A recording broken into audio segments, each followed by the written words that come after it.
Welcome to mister C tutorials. Today video APPSC నుండి కొన్ని updates అనేవి రావడం జరిగింది.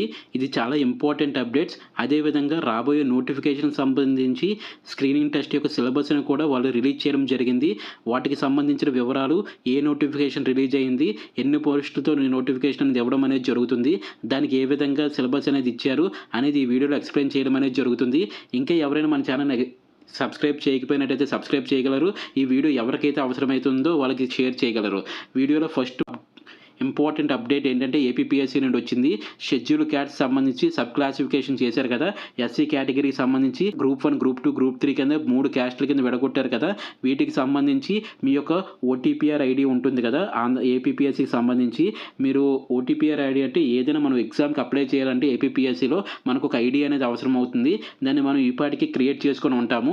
దాంట్లో మన డీటెయిల్స్ అన్నీ ఉంటాయి.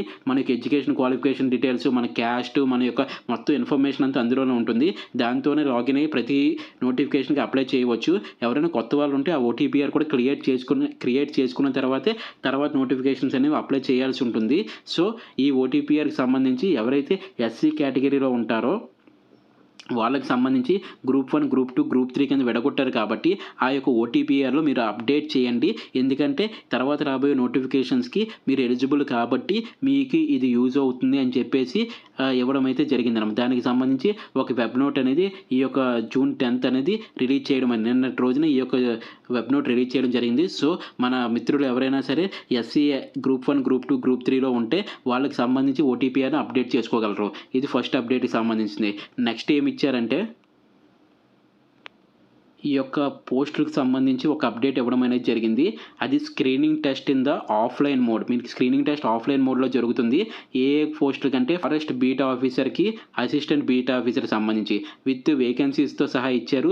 691 వేకెన్సీస్ మైనస్ ఎంఎస్పీ వేకెన్సీస్ అనేది చెప్పేసి ఫారెస్ట్ సెక్షన్ ఆఫీసర్ సంబంధించి 100 వేకెన్సీస్ అనేవి ఇవ్వడం జరిగింది అనమాట. మొత్తం దగ్గర 791 పోస్టులతో ఈ నోటిఫికేషన్ అనేది రాబోతుంది. దీనికి సంబంధించి proposed to health after 15th July, అంటే 15 జూలై తర్వాత ఎగ్జామ్ అనేది కండక్ట్ చేస్తాము. ద సిలబస్ అనేది కింద ఇవ్వడం అనేది జరిగింది అని చెప్పేసి ఈ యొక్క వెబ్సైట్లో క్లియర్గా ఇవ్వడం అనేది జరిగింది.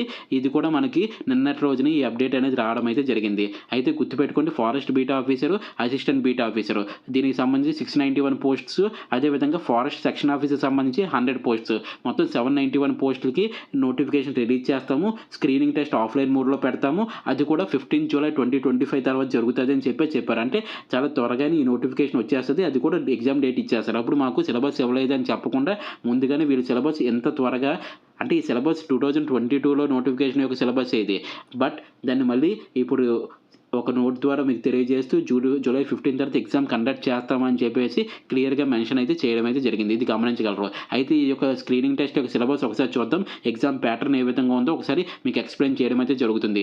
ఎవరైతే ఏపీపీఎస్సీ ఎగ్జామ్స్ ప్రిపేర్ అవుతున్నారో వాళ్ళు ఈ సిలబస్ని ఒకసారి క్షుణ్ణంగా చూసినట్టయితే ఇది పాస్ సిలబసే, కొత్తగా ఏమీ యాడ్ అవ్వలేదు. అదేవిధంగా ఈ ఎవరైతే ఎస్ఎస్సీ ఎగ్జామ్స్కి, సెంట్రల్ గవర్నమెంట్ ఎగ్జామ్స్కి కూడా రైల్వే ఎగ్జామ్స్కి ప్రిపేర్ అవుతున్నారో వాళ్ళకి కూడా ఈ నోటిఫికేషన్ అనేది చాలా యూజ్ఫుల్గా ఉంటుంది. ఎందుకంటే ఇందులో మ్యాథమెటిక్స్ ఉంటుంది, సైన్స్ కూడా ఇన్క్లూడ్ అయి ఉంటుంది. కాబట్టి ఒకసారి ఆ యొక్క సిలబస్ని ఒకసారి చూద్దాం.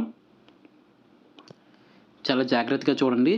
ఇది forest beat officer, assistant beat ఆఫీసర్కి సంబంధించి ఫారెస్ట్ సబార్డినేట్ సర్వీస్ నుండి రిలీజ్ అయ్యింది. దాని యొక్క స్క్రీనింగ్ టెస్ట్ ఏ విధంగా ఉంటుందంటే 2 పార్ట్స్గా ఉంటుంది. ప్రతి పార్ట్ 75 క్వశ్చన్స్ ఇస్తారు. 150 మార్క్స్ ఎగ్జామ్ అనేది కండక్ట్ చేయడం జరుగుతుంది. అదేవిధంగా 150 మినిట్స్ టైం అనేది ఇవ్వడం జరుగుతుంది. అదేవిధంగా 1/3 అనేది మీకు నెగిటివ్ మార్కింగ్గా కూడా ఉంటుంది. ఏ చాప్టర్స్ ఉన్నాయంటే జనరల్ స్టడీస్, మెంటల్ ఎబిలిటీ అనేది ఒక పేపర్ ఉంది. అదేవిధంగా general science and general mathematics అనేవి ఒక పేపర్గా ఉంది. ఇది ఎస్ఎస్సీ స్టాండర్డ్. ఇప్పుడు డిఎస్సి ఎవరైతే చదువుతున్నారో వాళ్ళకి సెకండ్ పేపర్ అనేది ఈజీగా ఉంటుంది. అదేవిధంగా ఎస్ఎస్సీ చదివిన వాళ్ళకి సెకండ్ పేపర్ అనేది ఈజీగా ఉంటుంది. రైల్వేకి ప్రిపేర్ అయిన వాళ్ళకి సెకండ్ పేపర్ అనేది ఈజీగానే ఉంటుంది. So mental ability, general studies అనేది ఎలాగ కామన్గా ఉంటుంది కాబట్టి అందరికీ కూడా ఉపయోగపడే నోటిఫికేషన్ ఇది. జాగ్రత్తగా దీనికైతే ప్రిపేర్ అవ్వడం అయితే స్టార్ట్ చేయండి. అంటే జనరల్ ప్రిపరేషన్ అయితే ఈ యొక్క స్క్రీనింగ్ టెస్ట్కి సరిపోతుంది. ఆ విషయం అయితే గమనించండి. అయితే దీని యొక్క సిలబస్ ఏ విధంగా ఇచ్చారో ఒకసారి చూసినట్టయితే జనరల్ స్టడీస్కి సంబంధించి general science, contemporary developments in science and technology, science and technology సంబంధించి కాంటెంపరీ ఇష్యూస్ కూడా ఇవ్వడం జరిగింది. తర్వాత day to day everyday observations గురించి, తర్వాత సైంటిఫిక్ డిసిప్లైన్స్ సంబంధించి, అంటే మనకి సైన్స్ అండ్ టెక్నాలజీ అనేది ఇవ్వకుండా ఈ అంటే సైన్స్ అండ్ టెక్నాలజీ గురించి చదువుతాం కదా, రోజు జరిగే విషయాలు మన జీవితంలో ఏం ఉపయోగపడుతున్నాయి ఇవన్నీ కూడా మనం జనరల్ సైన్స్ చదివితే ఈ సైన్స్ అనేది యూజ్ అవుతుంది. తర్వాత current events, national importance, state of Andhra Pradesh. అంటే మనకి జీకి కరెంట్ అఫైర్స్ ఎలాగే ఇస్తారు కాబట్టి కరెంట్ అఫైర్స్ వాటి మీద ఫోకస్ చేయమన్నాడు. History of India, emphasis will be broad general understanding the subject in socio economical culture political aspects of focus on AP. ఈ point బాగా చూడండి, ఏపీకి సంబంధించి ఫోకస్ చేయండి, అదేవిధంగా ఇండియన్ నేషనల్ మూవ్మెంట్ మీద ఎక్కువ ఫోకస్ చేయండి, అది కూడా ఏపీ పాయింట్ ఆఫ్ వ్యూలో అని చెప్తున్నారు. సో మనం హిస్టరీ అంటే మొత్తం అంతా చదవకుండా ఏది అవసరమో అది చదువుకుంటే ఈ యొక్క ప్రిలిమ్స్ అనే ఎగ్జామ్కి చాలా యూజ్ఫుల్గా ఉంటుంది. అది కూడా Indian national movement point of వ్యూలో ఏపీని ఫోకస్ చేస్తూ అది ఎకనామికల్ అండ్ కల్చర్ గ్రోత్ ఏ విధంగా ఉందని చదవాలి. హిస్టరీకి సంబంధించి, జాగ్రఫీకి సంబంధించినంత వరకు మనకి geography of India with focus of Andhra Pradesh అని ఇస్తారు. ఇండియన్ పాలిటిక్స్ సంబంధించి కూడా ఈ యొక్క పొలిటికల్ సిస్టమ్స్కి, రూరల్ డెవలప్మెంట్కి సంబంధించినది, తర్వాత ఎకనామికల్ రిఫార్మ్స్ సంబంధించిన విషయాలు చదవాల్సి ఉంటుంది. అదేవిధంగా మెంటల్ ఎబిలిటీకి సంబంధించి, రీజనింగ్ అండ్ ఇంటర్ఫీరెన్స్ సంబంధించి ఉంటాయి. Sustainable development and environment protection, ఇది కూడా ఎస్టీజీ గోల్స్కి సంబంధించి, అదేవిధంగా ఎన్విరాన్మెంట్ డేస్కి సంబంధించి, తర్వాత డేట్స్కి సంబంధించి, థీమ్స్కి సంబంధించి, కరెంట్ అఫైర్స్తో లింక్ అప్ అయిపోయిన సబ్జెక్ట్ అనేది ఇక్కడ ఇవ్వడం అయితే జరుగుతుంది. ఆ విషయాలు గుర్తుపెట్టుకోండి. తర్వాత డిజాస్టర్ మేనేజ్మెంట్కి సంబంధించి ఉంటాయి. ఎర్త్క్వేక్కి సంబంధించి, సైక్లోన్స్, సునామీస్, ఫ్లడ్స్ గురించి, డ్రాట్స్ గురించి, తర్వాత మ్యాన్మేడ్ డిజాస్టర్స్ ఏ విధంగా అవుతున్నాయి, వీటికి సంబంధించిన సబ్జెక్ట్ అయితే అడగడం అయితే జరుగుతుంది. ఇది పార్ట్ ఏకి సంబంధించి general studies and mental ability. ఇందులో 75 క్వశ్చన్స్ వస్తే 75 మార్క్స్, నెగిటివ్ మార్క్ 1/3 ఉంటుంది. నెక్స్ట్ చూసినట్టయితే జనరల్ సైన్స్కి సంబంధించింది. ఇందులో జనరల్ సైన్స్, మ్యాథమెటిక్స్ రెండు ఉంటాయి కదా, ఆ రెండు కూడా 10th క్లాస్ స్టాండర్డ్లో ఉంటుంది. డిఎస్సి ఇప్పుడు దాకా చదివిన వాళ్ళకి చాలా బెనిఫిట్ ఉంటుంది. సోర్స్ ఆఫ్ ఎనర్జీ ఏ విధంగా ఉంది, రెన్యూబుల్, నాన్ రెన్యూబుల్ సోర్సెస్, తర్వాత రెన్యూబుల్ సోర్స్లో మళ్ళీ సోలార్ ఎనర్జీ ఏ విధంగా పనిచేస్తుంది, హైడ్రో ఎనర్జీ ఏ విధంగా పనిచేస్తుంది, జియోమెట్రికల్ ఎనర్జీ ఏ విధంగా, జియో థర్మల్ ఎనర్జీ ఏ విధంగా పనిచేస్తుంది, దాని తర్వాత biogas, hydrogen, alcohol, non renewable sources, living world ఏ విధంగా ఉంది, మొత్తం అంతా కూడా 10th క్లాస్ రేంజ్లో. ట్రాన్స్పోర్టేషన్ అండ్ ఎక్స్క్రియేషన్స్ ఏ విధంగా ఉన్నాయి, reproduction and growth and heredity and evolution ఏ విధంగా ఉంది, తర్వాత ఏంటంటే న్యాచురల్ రిసోర్సెస్ ఏ విధంగా ఉన్నాయి, మెటల్స్, నాన్ మెటల్స్ సంబంధించినవి, తర్వాత కార్బన్ కాంపౌండ్స్ సంబంధించినవి, తర్వాత ఎన్విరాన్మెంట్ అండ్ ఎన్విరాన్మెంట్ ప్రాబ్లమ్స్ సంబంధించినవి, ఆ తర్వాత బాటనీకి సంబంధించింది అనమాట ఇవన్నీ కూడా. దీనికి సంబంధించి సీజన్ అండ్ ప్లాంట్స్ యొక్క నేమ్స్ ఏ విధంగా ఉన్నాయి, తర్వాత వాటి వల్ల వచ్చే వాటిలో పెరుగుదల ఏ విధంగా ఉంటుంది, ఈ అంశాలన్నింటినీ కలిపి జనరల్ సైన్స్. జనరల్ మ్యాథమెటిక్స్లో అర్థమెటిక్ అడుగుతారు, number system and natural numbers and integers అడుగుతారు, rational and real numbers, fundamental operations ఏ విధంగా ఉన్నాయి, multiplication, division, square roots, decimal fractions, తర్వాత యూనిటరీ మెథడ్స్ ఏ విధంగా ఉన్నాయి, ఎలిమెంటరీ నెంబర్ థియరీ ఏ విధంగా ఉన్నాయి, మల్టిపుల్ ఫ్యాక్టర్స్ ఏ విధంగా ఉన్నాయి, ఎల్సిఎం, హెచ్సిఎఫ్, ఇవన్నీ కూడా మ్యాక్సిమం చదివినవే. జామెట్రీకి సంబంధించినవి, యాంగిల్కి సంబంధించి, తర్వాత థియరీస్కి సంబంధించిన, తర్వాత అందులోనే properties of angles at a point, తర్వాత ప్యారలల్ లైన్స్ ఏ విధంగా ఉన్నాయి, తర్వాత ట్రయాంగిల్స్ ఏ విధంగా ఉన్నాయి, తర్వాత కాంజుగెన్సీ ట్రయాంగిల్స్ ఏ విధంగా ఉన్నాయి, సిమిలర్ ట్రయాంగిల్స్ ఏ విధంగా ఉన్నాయి, తర్వాత కాన్కరెన్స్ ఆఫ్ మీడియన్స్ అండ్ ఆల్టిట్యూడ్స్ ఏ విధంగా ఉన్నాయి, తర్వాత సర్కిల్స్ అండ్ ప్రాపర్టీస్ ఏ విధంగా ఉన్నాయి, మొత్తం అంతా జామెట్రీకి సంబంధించి. స్టాటిస్టిక్స్ సంబంధించి collection and tabulation of statistical data, graphical representation ఒకటి ఉంటుంది, తర్వాత సెంట్రల్ టెండెన్సీ అని చెప్పేసి ఉంటాయి అనమాట.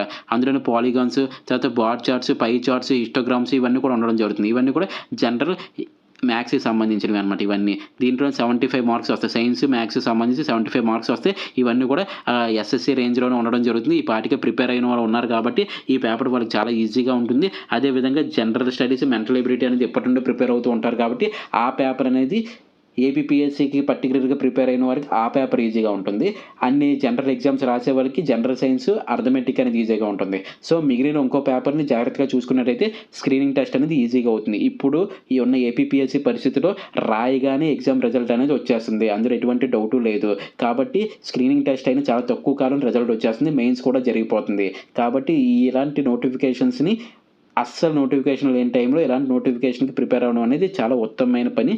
సో ఎవరికైతే ఈ వీడియో అవసరం అవుతుందో వారికి ఖచ్చితంగా షేర్ చేయండి. ఇది ఫారెస్ట్ బీట్ ఆఫీసర్ సంబంధించిన సిలబస్, అదేవిధంగా అసిస్టెంట్ బీట్ ఆఫీసర్ సంబంధించిన సిలబస్. దీంతోపాటు ఫారెస్ట్ సెక్షన్ ఆఫీసర్ అని ఇంకో 100 పోస్టులతో రిలీజ్ అయింది కదా, దాని యొక్క స్క్రీనింగ్ టెస్ట్ యొక్క సిలబస్ ఏ విధంగా ఉందో ఒకసారి చూద్దాం. ఫారెస్ట్ సెక్షన్ ఆఫీసర్ సంబంధించి స్క్రీనింగ్ టెస్ట్ ఏ విధంగా ఇచ్చారంటే general studies, mental ability, mathematics ఇవన్నీ కూడా 75 మార్క్స్కే. 75 క్వశ్చన్స్ 75 మార్క్స్. ఇక్కడ పార్ట్ బి జనరల్ ఫారెస్ట్రీ మీద అడుగుతారు. అది 75 క్వశ్చన్స్ 75 మార్క్స్. 150 మార్క్స్కి 150 మినిట్స్ ఇస్తారు. అదేవిధంగా 1/3 అనేది నెగిటివ్ మార్కింగ్ కూడా ఉంటుంది. అక్కడికి ఇక్కడికి తేడా ఏంటంటే అక్కడ జనరల్ స్టడీస్ మెంటల్ ఎబిలిటీ చదివితే మ్యాథ్స్ సైన్స్ చదివితే సరిపోయేది. ఇక్కడ ఏంటంటే general studies mental ability mathematics ఒక పార్ట్లో ఇచ్చారు, జనరల్ ఫారెస్ట్రీ ఇంకో పార్ట్లో ఇచ్చారు.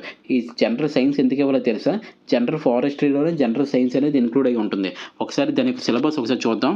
జనరల్ స్టడీస్ మెంటల్ ఎబిలిటీకి సంబంధించి ఇందాక చెప్పిన సిలబస్ లాగా జనరల్ సైన్స్ ఉంటుంది, కరెంట్ అఫైర్స్ ఉంటుంది, హిస్టరీ ఆఫ్ ఇండియా ఉంటుంది, ఇండియన్ జాగ్రఫీ ఉంటుంది, పాలిటీ అండ్ ఎకానమీ ఉంటుంది, తర్వాత మెంటల్ ఎబిలిటీ ఉంటుంది, సస్టైనబుల్ డెవలప్మెంట్ ఉంటుంది, తర్వాత డిజాస్టర్ మేనేజ్మెంట్ కూడా ఉంటుంది అనమాట. సేమ్ సిలబస్ అది, అందులో ఏం మార్పు లేదు. మెంటల్ ఎబిలిటీ సంబంధించి మ్యాథమెటిక్స్ సంబంధించి కూడా అర్థమెటిక్స్ ఆ విధంగా అర్థమెటిక్ ఆ విధంగా ఉంటుంది, జామెట్రీ ఆ విధంగానే ఉంటుంది, స్టాటిస్టిక్స్ ఆ విధంగానే ఉంటుంది. ఈ మూడిట్లో ఎటువంటి మార్పు లేదు. ఆ ఎగ్జామ్కి ఈ ఎగ్జామ్కి రెండింటికి యూజ్ అవుతుంది. అందులో జనరల్ సైన్స్ ఇచ్చారు, ఇందులో జనరల్ ఫారెస్ట్రీ ఇచ్చారు కదా. 75 మార్క్స్కి జనరల్ ఫారెస్ట్ ఇచ్చారు. అందులో ఏమి ఇచ్చారు చూడండి. ప్లాంట్ సైన్స్ అంటే జనరల్ సైన్స్లో భాగంగా వచ్చినవే, కాకపోతే కొంత డెప్త్ ఉంటుంది ఇందులో. ప్లాంట్ కింగ్డమ్ ఏ విధంగా ఉంటుంది, దాని తర్వాత డయాగ్నోసిస్ ఏ విధంగా జరుగుతుంది, ఫోటోసింథసిస్ ఏ విధంగా జరుగుతుంది, డిఎన్ఏ ఆర్ఎన్ఏ సైటాలజీస్ ఏ విధంగా ఉన్నాయి, principles and classification of plant propagations ఏ విధంగా ఉన్నాయి, తర్వాత డెవలప్మెంట్ స్ట్రక్చర్ డార్మెన్సీ ఏ విధంగా ఉంది, ప్లాంట్ డిసీజెస్ ఏ విధంగా ఉన్నాయి, chemical and biological and genetic methods ఏ విధంగా ఉన్నాయి, ఎకలాజికల్ అడాప్షన్స్ ఏ విధంగా ఉన్నాయి, టైప్స్ ఆఫ్ వెజిటేషన్స్ ఏ విధంగా ఉన్నాయి, తర్వాత డిఫారెస్ట్రేషన్, తర్వాత ప్లాంట్ వ్యారైటీస్ ఏ విధంగా ఉన్నాయి, ఇవన్నీ ఉంటాయి. ఫారెస్ట్ అండ్ ఎకాలజీకి సంబంధించిన అంశాలు ఉంటాయి. తర్వాత హార్టికల్చర్ సంబంధించిన అంశాలు ఏ విధంగా ఉన్నాయి ఇచ్చారు. తర్వాత సాయిల్ సైన్స్లోనే ఎర్త్, రాక్స్, మినరల్స్ సంబంధించిన అంశాలు, స్టడీ ఆఫ్ ఫ్లడ్స్కి సంబంధించినవి, జాయింట్స్, ఫాల్ట్స్కి సంబంధించినవి, తర్వాత జియోలాజికల్ ఫార్మేషన్ సంబంధించిన టైప్స్ ఆఫ్ సాయిల్స్, తర్వాత forestry soils, physical and chemical biological properties, తర్వాత సాయిల్ కన్జర్వేషన్, తర్వాత రిక్లమేషన్, తర్వాత ఏంటంటే ఇంపార్టెన్స్ ఆఫ్ మ్యానర్స్, ఫెర్టిలైజర్స్, ఇవన్నీ ఉంటాయి అనమాట. మేనేజ్మెంట్ ఆఫ్ వాటర్ రిసోర్సెస్ సంబంధించినవి, తర్వాత వాటర్ షెడ్స్కి సంబంధించినవి, water resource management, watershed మేనేజ్మెంట్కి సంబంధించినవి, తర్వాత జనరల్ సిల్వికల్చర్ సంబంధించిన అంశాలు ఇవన్నీ ఉంటాయి.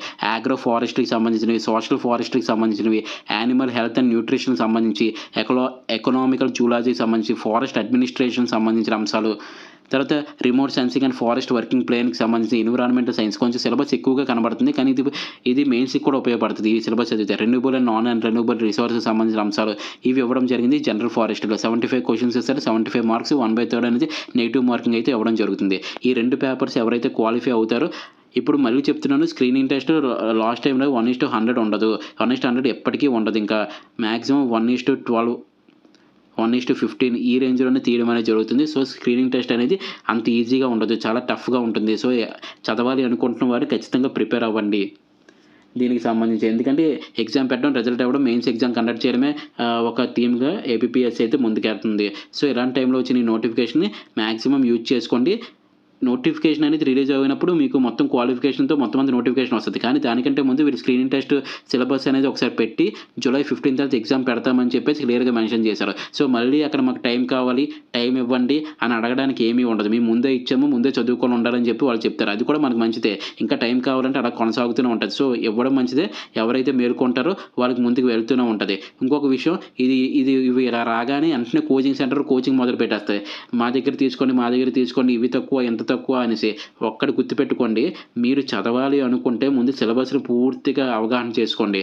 ఈ సిలబస్లో జనరల్ సైన్స్, జనరల్ మ్యాథమెటిక్స్ సంబంధించి 10th క్లాస్ దాకా ఉన్న టెక్స్ట్ బుక్స్ ఖచ్చితంగా చేయండి.